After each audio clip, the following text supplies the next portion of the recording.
Monsieur le ministre, comment vous allez? Oui, ça va bien. Ça va bien? Ça va bien, vous-même. Comment vous allez? Ça va bien. Bonjour. Comment vous allez? D'accord. Bonjour. Comment vous allez? Merci pour D'accord. Bonjour, je vous en prie. Bonjour, madame. Bonjour. Comment vous allez? Bonjour. Bonjour. C'est un honneur pour moi de prendre la parole ce matin au nom de l'ensemble du personnel, mais aussi des premiers responsables de la radio-diffusion-télévision du Burkina en ce jeudi 20 juin 2024 pour vous souhaiter une fois de plus la bienvenue dans la cour de la télévision nationale. Ce n'est pas une première. Donc, Excellence, nous sommes honorés de vous recevoir ce matin, surtout de l'élan que vous avez donc ce matin de venir échanger avec le personnel, encourager le personnel à peu près une semaine après le malheureux incident donc, qui a touché la télévision. C'est vrai que ça a été des moments de frayeur, beaucoup d'agents étaient traumatisés, mais on sent que malgré donc cela, les agents sont là tous les jours pour assurer la continuité donc, du service. Et donc, Excellence, c'est vraiment des mots de remerciement pour votre présence ici ce matin. Merci, Excellence. Bonjour à tous. Je dirais que c'est un réel plaisir donc, de passer encore une fois de plus vous dire bonjour. Hier, ça faisait une semaine exactement que l'incident est arrivé. Je vais passer voir là où la roquette est tombée. Mais sachez une chose, c'est ceux qui sont là pour vous protéger en fait, qui ont malheureusement fait l'incident. Parce que vous les voyez postés autour, ils vous fatiguent beaucoup sûrement ces derniers temps chaque matin. Parce qu'ils ont renforcé la sécurité depuis plusieurs mois, qui amène à beaucoup de fouilles et de désagréments. Mais c'est pour vous. C'est pour que quelqu'un ne puisse pas venir vous faire du mal ici. Parce que vous êtes très important, c'est un lieu stratégique. C'est dans le cadre de leur élève que, en voulant vérifier un certain nombre de choses, malheureusement, donc, quelqu'un a fait partir le coup. Et ceux-là qui étaient à côté là-bas et celui qui a actionné ont été blessés aussi. Donc ils ont été transportés à Yalgado ce jour-là. Dieu merci, ils ont quitté Yalgado. Avec quelques séquelles bien sûr, parce que la roquette, ça ne pardonne pas, notamment au niveau de la main. Malheureusement, la roquette s'est dirigée dans la cour de la RTV ici. Et on peut rendre encore grâce à Dieu parce qu'il n'y a pas eu de victimes en tant que telles. Il y a eu 2 blessés pris en charge par l'infirmerie de la présidence. Immédiatement, l'aide de camp après le conseil a pu venir aussi constater les dégâts et me rendre compte donc de la situation des blessés qui étaient stables. J'espère qu'ils vont encore mieux. En tant que civil, c'est normal. Le traumatisme, vous n'avez jamais entendu une roquette détonner à côté. Encore que vous soyez comme une cible, ça se comprend. On a mis en place une équipe de psychologues pour essayer de prendre en charge notamment ces 2 blessés-là et tout le personnel. Ce n'est pas fait à dessein contre vous. Voilà, c'est juste un incident, ça arrive. Dans le maniement des l'arme, ça arrive toujours. Voilà pourquoi ce qu'on appelle dans l'ISTC chez nous, il y a des règles. Voilà. Malheureusement, des incidents peuvent arriver, ça arrive toujours. Et souvent même c'est malheureux. Donc là, on peut rendre grâce à Dieu qu'il n'y a pas eu vraiment de mort. Et tous les blessés sont en train de recouvrir la santé. On dit Dieu merci. Personne ne veut se faire surprendre. Donc quand une relève arrive là, chacun veut vérifier que ces instruments de travail là marchent très bien. C'est normal, c'est logique. Voilà. Mais nous sommes en ville et ces incidents ne doivent pas arriver en ville. Donc ne soyez pas plus apeurés que ça. Et j'espère que la tension est en train de baisser. On a duré avant de venir vous voir parce que, avec juste raison, on pourrait vous expliquer le pourquoi. Sinon, dès le lendemain, on pourrait venir vous voir. Mais on a fait sciemment et je pense que vous comprendrez. Voilà, vous aurez l'occasion de poser vos questions éventuellement et qu'on pourrait répondre. On va causer à bâton rompu pour vous déstresser un peu parce que depuis là, je vois qu'il y a tellement d'informations qui fusent de partout. Et vous-même, vous posez des questions aussi. Excellence, bonjour et soyez les bienvenus. Je vous en prie. Justement, par rapport à l'incident qui s'est déroulé mercredi dernier, en tout cas, il n'en fallait pas plus pour alimenter les réseaux sociaux et même certains médias qui parlent de mutinerie des hommes et de votre probable fuite vers une destination inconnue. Que s'est passé exactement? Peut-être qu'ils allaient dire même que le directeur de la télé a été enlevé aussi. Bon, il n'en est rien. Hein. Voilà. Et souvent, on a l'habitude de dire un certain nombre de termes, les gens disent de ne pas le dire. Mais la réalité est là, en fait. Voilà, il y a des apatrides, il y a des ennemis de la nation. Et il y a un discours de Sankara que je vois que vous avez fait passer la dernière fois que je suivais. C'est d'actualité, c'est comme si nous sommes aujourd'hui et qu'il est en train de parler en fait. Voilà, c'est ça la réalité. Il n'en est absolument rien. Nous sommes là et chacun devrait faire attention ce jour-là. L'incident s'est passé pendant qu'on était en conseil.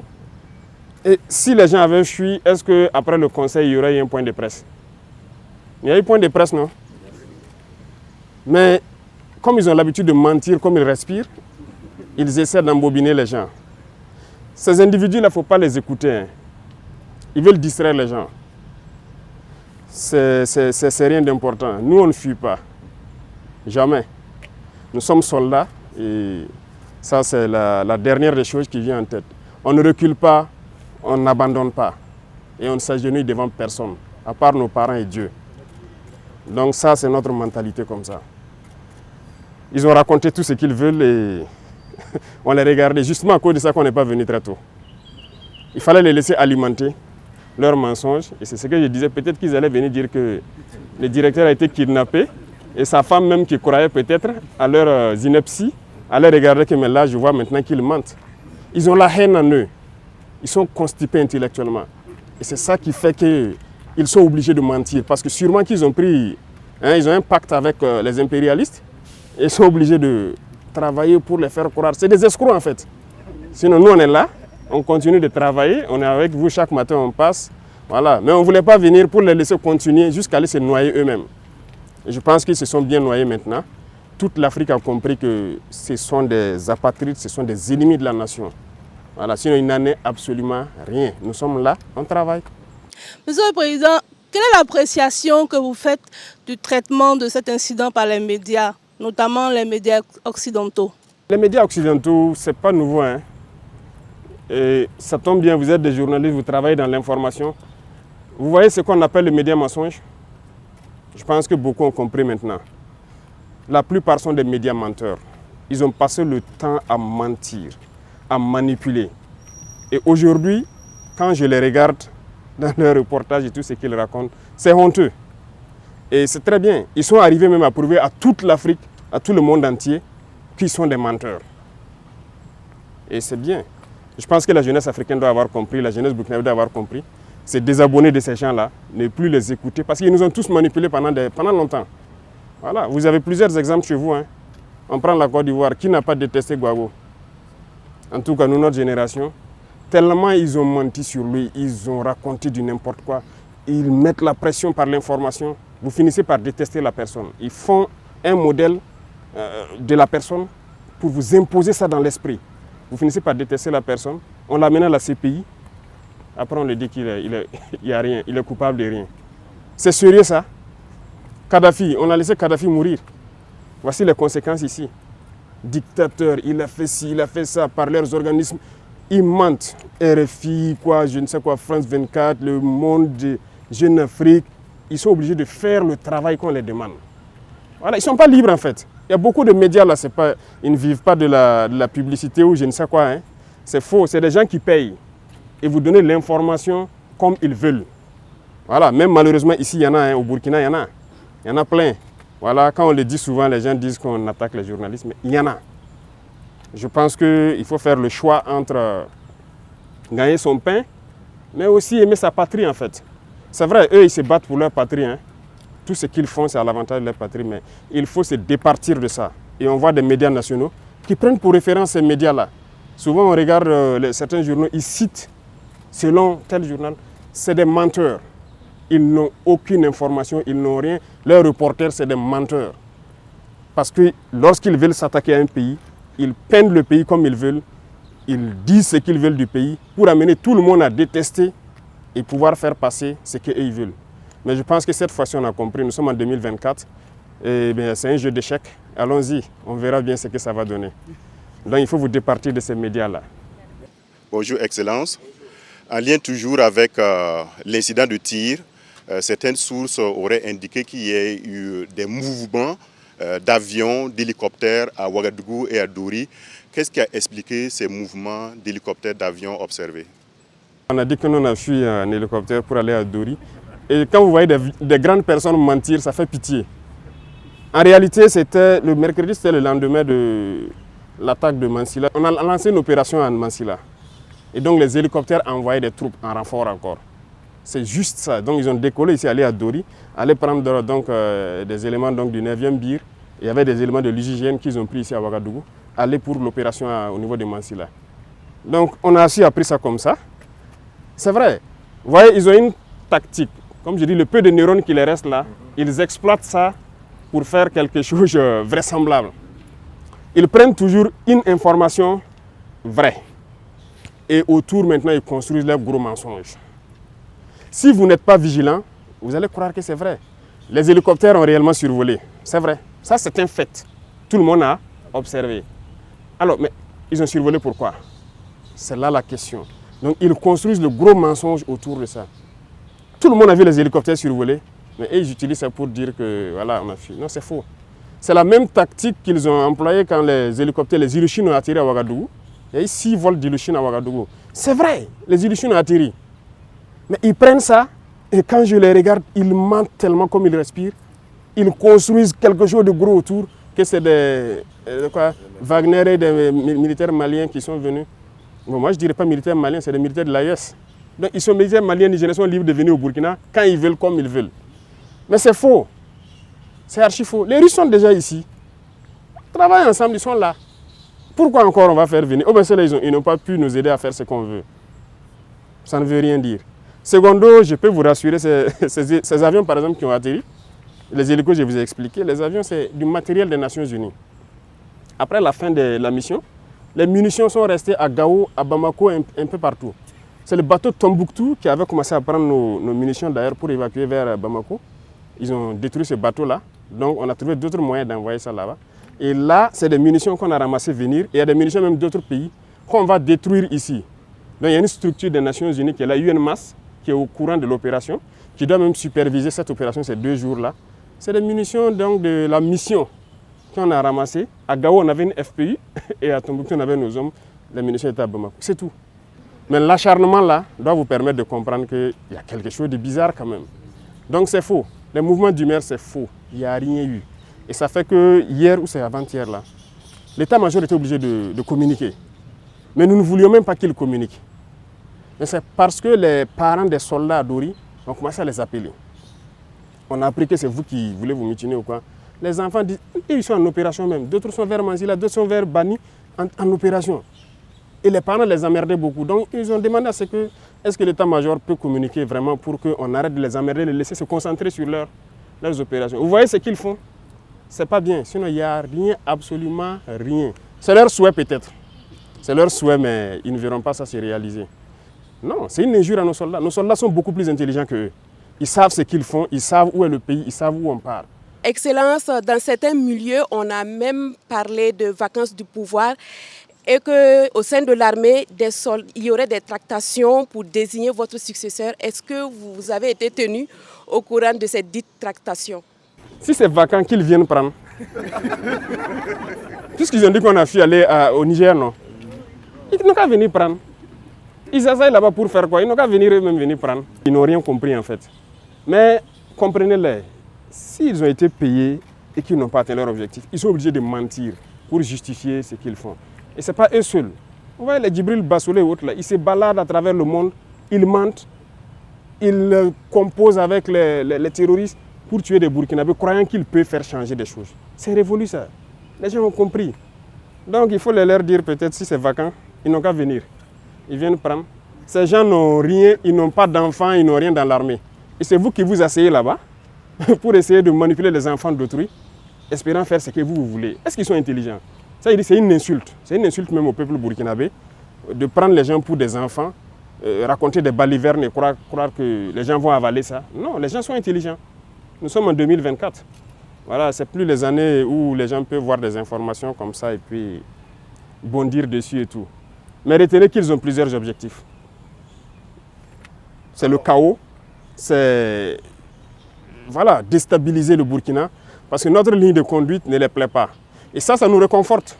Ça nous réconforte, ça fait que nous, on veut aller vers notre objectif qu'on s'est assigné. Donc n'ayez pas de crainte à cela en fait. beaucoup d'informations sont sorties, comme vous l'avez dit. Quel est votre message à l'endroit des Burkinabés de l'intérieur et surtout de la diaspora qui se pose beaucoup de questions sur la marche de la transition? Les gens vont comprendre. Nous voilà ici. Peut-être qu'ils vont dire que c'est du fake aussi. Venez me serrer la main, peut-être qu'ils vont croire que... Voilà, ça au moins c'est pas du fake. Voilà. C'est eux qui ont toute la technologie, nous on n'a pas encore à ce niveau-là. Voilà, donc nous on est libre dans notre pays et il ne faut pas que les gens vont s'inquiéter. Je disais qu'ils ont beaucoup d'objectifs. L'un des objectifs, c'est de faire peur aux investisseurs pour dire que le Burkina est instable, le Burkina ne peut pas... Vous savez que le Burkina fait partie, depuis 2023, là, des 10 pays les plus attractifs en Afrique. Les investisseurs veulent venir au Burkina parce qu'ils voient de la vision. Ils voient que ce pays peut se développer avec ce que nous sommes en train d'entreprendre. Donc il y a beaucoup de gens qui nous visitent, qui viennent pour investir au Burkina. Et quand ils font ça, ça fait peur aux investisseurs. C'est leur objectif, donc c'est dire à ceux de Burkinabés de l'extérieur et d'autres investisseurs qui veulent venir au Burkina, c'est archi faux ce qu'ils racontent. Le Burkina est bien stable, ils peuvent venir, ils peuvent croire au Burkina. Et tous ceux qui sont à l'extérieur, tous ces médias mensonges-là, c'est du fake qu'ils racontent. Voilà, c'est l'un de leurs objectifs. Ils ont un plan en tête, c'est sûr. Mais nous sommes aussi au courant. On les attend, de pied ferme. Voilà. Peut-être la prochaine phase, c'est de dire aux gars de la télé, de voilà, faire attention. Ce n'est pas exclu que le plan suivant, qu'ils essaient de hacker un certain nombre d'applications au Burkina Faso pour perturber certaines choses. On les attend. Voilà. Ils ne font rien pour rien. Quand ils commencent leurs mensonges, la désinformation, c'est en vue de quelque chose. Mais on les suit et on les attend de pied ferme. Et nous allons les apporter la réponse qu'il faut. Et ceux aussi qui sont à l'intérieur, qui continuent de manipuler avec eux, ils vont nous comprendre. Maintenant, c'est fini. Nous avons laissé le temps écouler pour qu'ils déversent tous leurs mensonges. On va agir de façon très ferme. Donc, il ne faut pas que les gens à l'extérieur vont se fier à je dirais des conneries comme ça. Voilà, ça ne veut rien dire. Et c'est malheureux que ce soit des Burkinabés qui se retrouvent à l'extérieur, qui participent à ça. Voilà, ils sont nombreux en Côte d'Ivoire, qui continuent dans ça. On ne sait pas ce qu'on a fait à ces gens-là, mais ils n'ont qu'à continuer leur sale besoin. Personne ne va les écouter encore. Voilà, donc c'est rassurer tout le monde, les Burkinabés de l'intérieur, de rester sereins et imperturbables, il n'y a rien. Nous sommes là et nous continuons de travailler pour le bonheur des Burkinabés. Avec tout ce qui se passe, est-ce qu'il vous arrive d'avoir peur pour votre vie? Comment vous gérez émotionnellement tout ce qui se passe? La raison est Hélène, l'émotion est nègre. Vous voyez, ils jouent aussi sur l'émotion. Voilà, quand ils ont fini par faire comprendre à tout le monde qu'ils sont à l'origine des attaques. Et ils essaient de prendre ça pour créer l'émotion. Parce que dans leur tête, les nègres n'est qu'émotion. On se base sur l'émotion pour agir et tout. Parce qu'ils ont fait une analyse que c'est quoi? C'est Inata qui a fait partir Rock, c'est Gaskinde qui a fait partir Damiba. C'est comme ça dans leur tête. Hein. Vous ne pouvez pas changer ça. Et il les faut créer un incident malheureux pour espérer que nous aussi on parte. Parce que le Burkinabé n'est qu'émotion. Non, ils ne connaissent pas le Burkinabé. On n'est pas qu'émotion. On sait où on part maintenant. Les gens ont compris l'essence de notre lutte. Nous, on n'a pas peur. On n'a jamais eu peur parce qu'on a eu la chance, je dirais, d'avoir fait le terrain et de vivre des situations où on aurait dû perdre la vie depuis. Je vous dis qu'il y a des situations où on est sorti dedans, on ne sait pas. C'est Dieu lui seul qui sait comment on est sorti dedans. Sinon, on ne serait pas là arrêté ici. Souvent, je m'assois, c'est vrai, je pense à certaines choses sur le terrain, je me dis, mais comment Dieu sait ce qu'il fait. Voilà. Donc, si c'est la peur, on ne connaît pas la peur. Ça, jamais. Et on prie Dieu ne jamais connaître la peur. Si on voulait connaître la peur, peut-être que si on avait commencé à s'embourgeoiser, on allait commencer à avoir peur. Mais voilà, ils attendent qu'on ait des comptes chez eux là-bas pour se lever un jour, dire tu fais ça ou bien on ferme. Ils n'auront jamais nos comptes là-bas. On s'en fout d'avoir des comptes là-bas. Voilà, on n'a pas de bien là-bas, on n'aura jamais de bien. Tout ce qu'on fait, c'est pour le Burkina. C'est le Burkina en paix. Nous, on ne veut même pas quitter notre Burkina. On est en paix ici. L'AES, c'est un grand espace. Si on veut aller faire du tourisme, on part à Bamako, à Niamey ou je ne sais, dans d'autres villes. On s'en fout d'aller ailleurs. On est bien dans notre espace ici. La peur, on ne connaît pas la peur. Non, on ne connaît pas la peur. On a décidé de s'engager pour la patrie. On sait tous les risques qu'il y a autour. On a abandonné toute notre vie pour ça. Pourquoi avoir peur? On a abandonné toute notre jeunesse là pour une mission pour la patrie. Donc il n'y a aucune peur. Vous pouvez rester sans crainte. Zéro peur. La prochaine phase, à laquelle il faut faire très attention, c'est l'intelligence artificielle. Attention, parce que moi, il m'arrive de voir des vidéos de moi-même en train de parler espagnol ou de parler, je ne sais pas, chinois. Je remercie ceux qui le font parce qu'ils arrivent à traduire nos discours, mais c'est très dangereux. Donc cette phase va venir. Comme je vous disais, les hacking et tout ça, ça va venir. Donc restez concentrés, faites le travail patriotique que vous faites. Merci à vous, beaucoup de courage et j'espère que votre morale est remontée. N'ayez pas peur, ils sont là pour vous. Voilà. La visite surprise du premier de Burkinabé nous a apporté du baume au cœur. Ça nous a fait énormément de bien. C'est vrai que l'opinion est friande de nouvelles macabres. On en a entendu des choses qui frisent parfois le ridicule. Ce qu'il faut retenir, c'est que le président a parlé comme d'habitude, c'est-à-dire c'est pas quelqu'un qui calcule. Il parle avec ses tripes, il dit les choses, ça vient de là. Donc voilà quoi, ça nous a rassurés. De toute façon, nous, en tant que professionnels de l'information, quand même, on savait trier le bon grain de livret quand même, parce qu'il y a des choses, quand tu lis, tu entends, c'est gros comme le nez au milieu de la figure. Bon, ça peut passer au sein d'une certaine opinion, mais au niveau des professionnels de l'information, ça ne passe pas. Mais c'était bon qu'ils viennent, c'était bon. Et on a passé des moments très agréables avec lui, comme d'habitude, avec son sourire, les choses qui... Moi, j'aime les gens qui parlent avec les tripes. Voilà, c'est pas un politicien. Voilà. Ces jeunes-là sont en mission et ça se voit. Il faut dire que ça nous rassure. Pourquoi? Parce que déjà, le voir même physiquement relève justement de cette assurance-là. Parce que les rumeurs sont allées dans tous les sens, évoquant son exfiltration, il se serait réfugié ailleurs, il serait même dans un autre pays. Donc, le voir physiquement, et il y en a même qui ont évoqué des blessures, voilà, qu'il aurait été touché. Voilà, donc tellement d'informations ont circulé, je ne sais à quel dessein, mais je pense que sa présence déjà rassure à plus d'un titre. Ça, c'est un premier aspect. Ensuite, les thématiques qu'il a eu à aborder, c'est plus que rassurant, puisque, vous avez vu, il a repris, j'allais dire, chaque rumeur qu'il a démontée. Et moi, ce que je retiens, c'est la faculté qu'ont ces gens qui font circuler les rumeurs là, de se baser sur un fait réel et de bâtir toute une histoire autour. Je vais juste prendre l'exemple de l'incident qu'il y a eu ici. Effectivement, il y a eu incident. Mais après, on nous raconte qu'il y a eu des morts. Il y a eu, même nous, on a été personnellement appelés pour démentir. Voilà, le fait qu'il y ait eu, par exemple, certaines rumeurs qui évoquent qu'il y a eu des rafales et des morts à la RTB. Pendant que moi j'ai été témoin oculaire, je n'ai rien vu dans ce sens. J'ai vu des dégâts matériels et ça a été montré à la télévision nationale. Et les gens n'ont pas voulu croire en ces images qui ont été diffusées, le communiqué qui a été diffusé. Les gens ont balayé tout ça du revers de la main parce qu'il y avait de l'existant.